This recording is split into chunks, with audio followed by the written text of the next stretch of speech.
Jason, we know a private viewing was held for the family today. What can you tell us about that? Just incredibly sad, John. You know, I was out there a little earlier this evening, the funeral home located just about 10 minutes from where I am right now. During that private viewing, we saw people like Whitney Houston show up.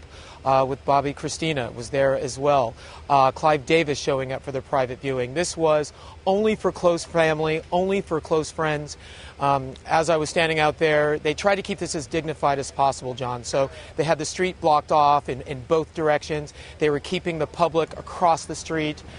Even in the entrance to the funeral home on the side, they had a white sheet set up, so people coming and going could just have as much privacy as possible during this very emotional time.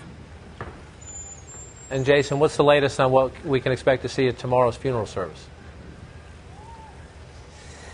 Well, you know, you keep hearing about this list that just keeps growing of people who will be coming out to perform, people who knew Whitney Houston and were close to her, people like Aretha Franklin, Stevie Wonder will be singing as well, Alicia Keys will be lending her voice to the service tomorrow, Kevin Costner will be coming out, he will be speaking here tomorrow when the funeral gets underway at noon, Bobbi Brown will be here as well. When I spoke to the pastor here at the New Hope Baptist Church, he said there will definitely be a lot of tears here tomorrow, but he also said it will be a celebration of what Whitney Houston did best, and that is singing.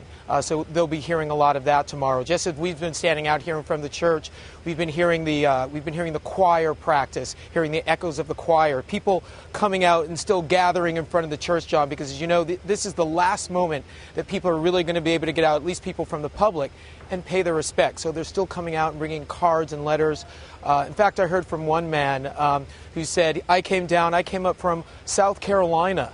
I wanted to be here. I know I can't come for the funeral, but I wanted to come out and pay my respects because Whitney Houston taught me to sing when I was in the choir at the New Hope Baptist Church. And I just think that lends to what we've been hearing so much out here about how Whitney Houston really never lost her roots and her touch with the community here. But unfortunately, so many people here in the community are not going to be able to attend here tomorrow. It's a private ceremony here tomorrow. It's going to be by invitation only. That church seats about 1,500 people.